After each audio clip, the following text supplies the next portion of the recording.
Assalamualaikum warahmatullahi wabarakatuh. Perkenalkan nama saya Suryono dengan NIM S1B12181. Pada kesempatan kali ini saya akan mempresentasikan tugas final asas 3. Pada kesempatan kali ini saya akan menjelaskan what is neighborhood plan atau apa itu neighborhood plan. Secara singkat, neighborhood plan adalah usaha untuk mewujudkan suatu hunian lingkungan untuk memenuhi kebutuhan hidup keluarga dalam satu kesatuan yang berhubungan dengan keseluruhan yang lebih besar tetapi memiliki entitas yang berbeda yang dicirikan oleh 6 faktor. Yang pertama itu yaitu seorang anak tidak perlu menyeberang jalan lalu lintas dan berjalan ke sekolah. Yang kedua yaitu sekolah dasar yang terletak di pusat yang mudah dijangkau dengan pejalan kaki, tidak lebih dari 1,5 mil dari yang terjauh tempat tinggal. Yang ketiga yaitu seorang ibu rumah tangga dapat berjalan kaki ke pusat perbelanjaan untuk memperoleh keperluan rumah tangga sehari-hari. Dan yang keempat yaitu transportasi yang nyaman ke dalam tempat kerja. Dan kelima yaitu taman lingkungan dan taman bermain yang tersebar untuk diisi 10% dari seluruh area. Dan yang keenam yaitu lingkungan hunian dengan arsitektur yang harmonis, cermat, penanaman bangunan komunitas yang terletak di pusat, dan internal khusus sistem jalan dengan defleksi semua melalui lalu lintas sebaiknya pada jalan raya yang terikat dan jelas perangkat lingkungan.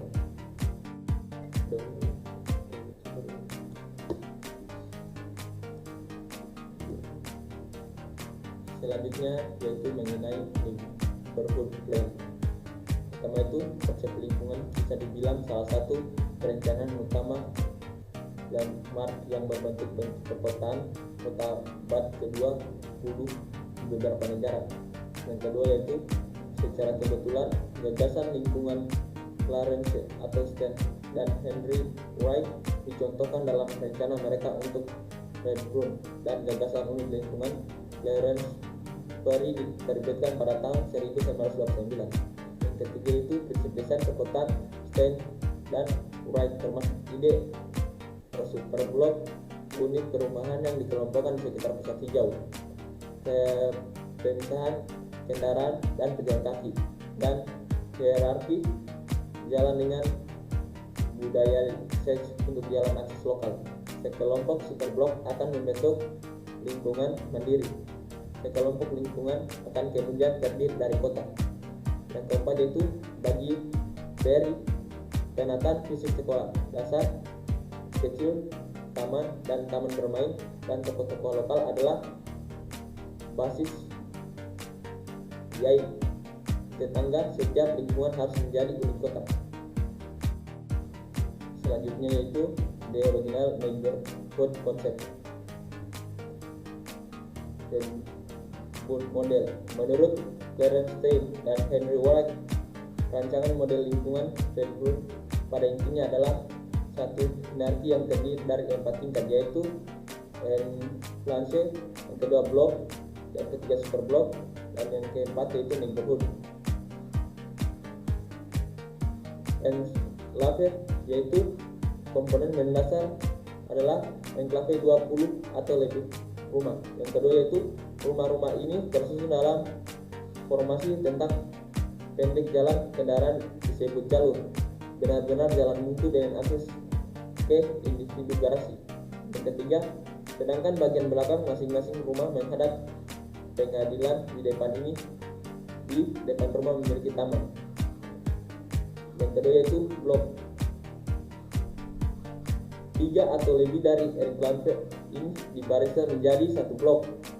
Di dalam blok dipisahkan satu sama lain oleh jalur pejalan kaki yang membentang di antara taman dan semua rumah. Balok-balok biasanya berjumlah 4 disusun melingkari sisi Central Parkway sedemikian rupa sehingga dapat melingkupi ruangan terbuka hijau. Yang ketiga yaitu superblok. 5 blok yang berkerumun bersama dengan Central Parkway terdiri dari Stein dan Wright menyebut superblok. Dan yang keempat yaitu neighborhood. 4 hingga 6 superblok umumnya membentuk lingkungan itu dibatasi oleh jalan utama dan kenampakan alam. Yang kedua yaitu di salah satu ujung jalan taman mungkin ada sekolah kecil dengan ruang komunitas. Jalan-jalan di lingkungan itu seharusnya hierarkis, utama melalui jalan lalu lintas ke perbatasan masing-masing lingkungan, jalan distributor untuk mengelilingi setiap superblok, dan untuk menyediakan akses ke lot properti individu. Yang ketiga itu Stein menekankan bahwa tujuan utamanya adalah merancang sebuah kota usia mobil. Sebenarnya judul gambar kota instrumennya adalah kota untuk zaman motor, Stein 1928. Selanjutnya yaitu konsep overlapping neighborhood. Meskipun Stein dan Wright menganggap lingkungan sebagai masing-masing relatif mandiri dari si mereka mengaturnya cara yang tumpak tinggi untuk mendukung penggunaan bersama fasilitas seperti rumah sakit, sekolah tinggi, dan teater. Mereka memvisualisasikan lingkungan sebagai pembentuk blok bangunan kota, sedangkan sebelumnya banyak dan kota adalah dasar untuk desain kota. Conclusion. Dalam pikiran mereka harus ada 3 tingkat hierarki yang terdiri dari lingkungan, kota, dan wilayah. Mereka percaya bahwa pembangunan perkotaan masa depan harus didasarkan pada kota regional, konstelasi kota-kota berukuran lebih kecil yang diikat bersama oleh sebuah parkway atau jalan raya terbuka. Selanjutnya itu prinsip neighborhood unit menurut. Pertama, satuan idealnya adalah bentuk di mana semua sisi berada cukup jauh dari pusat dan ukurannya harus diperbaiki.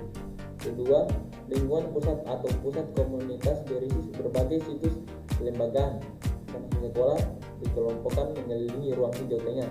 Dan yang ketiga, toko lokal atau toko dan apartemen akan berlokasi di sudut luar lingkungan.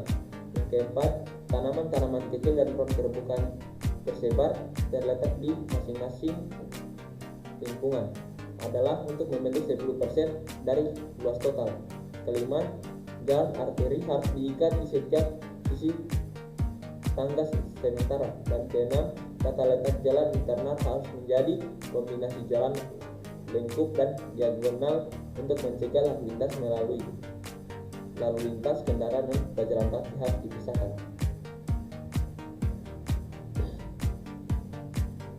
Menurut Perry, tentang lingkungan adalah sebagai lingkungan yang relatif mandiri berisi blok bangunan kota, karenanya penambahan satuan kata dengan konsepnya.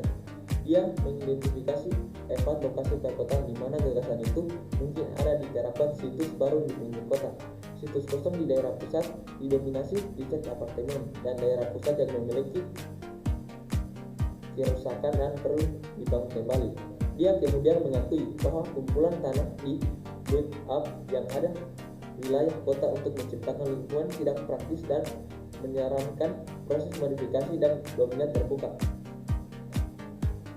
diterapkan dalam kumpulan situs satuan lingkungan.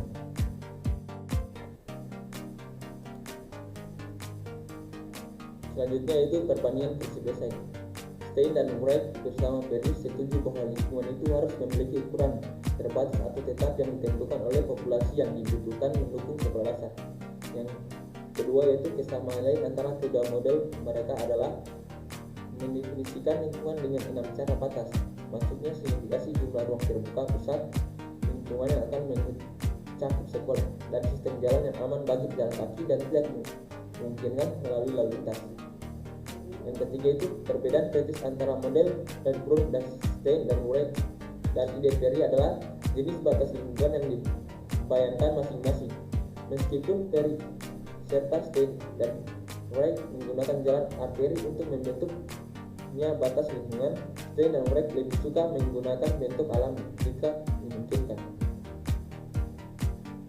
Perbedaan lain antara kedua model adalah maksimum 0,6 km di Red Brook cara berjalan kaki masing-masing menyusun lingkungan dan 0,4 km dalam model unit lingkungan. Yang kedua, perbedaan selanjutnya adalah superblok dengan pusat hijaunya semua pemisahan jalan dan jalur pejalan kaki dan hierarki dalam model Red Brook. Perbedaan lainnya adalah bahwa Perry membayangkan lingkungan sekitar sebagai suatu unit perkotaan yang terpisah. Ketika sejumlah unit digabung, mereka akan membentuk kota. Stein dan Murray di sisi lain mengandung lingkungan tertentu sebagai tumpang tindih satu sama lain dan dikelompokkan ke dalam kabupaten untuk mendukung fasilitas skala besar. Neighborhood unit useless. Yang pertama itu size. Pembangunan unit hunian harus menyediakan perumahan untuk populasi yang memiliki satu sekolah dasar biasanya diperlukan. Area sebenarnya tergantung pada kepadatan penduduk. Yang kedua itu boundaries. Unit harus dibatasi di semua sisi oleh jalan arteri cukup lebar untuk memudahkan melewatinya semua melalui lalu lintas. Ketiga itu open space. Sistem taman kecil dan rekreasi ruang harus disediakan, direncanakan untuk memenuhi kebutuhan lingkungan tertentu. Yang keempat yaitu institution space. Situs untuk sekolah dan lembaga lainnya memiliki bidang layanan yang berdekatan dengan batas-batas jenis harus sesuai dikelompokkan tentang titik pusat atau area umum. Internal street system. Unit harus dilengkapi dengan sistem jalan khusus. Setiap jalan raya dipromosikan dengan jalan raya kemungkinan beban lalu lintas, dan jaringan jalan secara keseluruhan dirancang untuk memfasilitasi sirkulasi dalam unit untuk mencegah penggunanya melalui lalu lintas.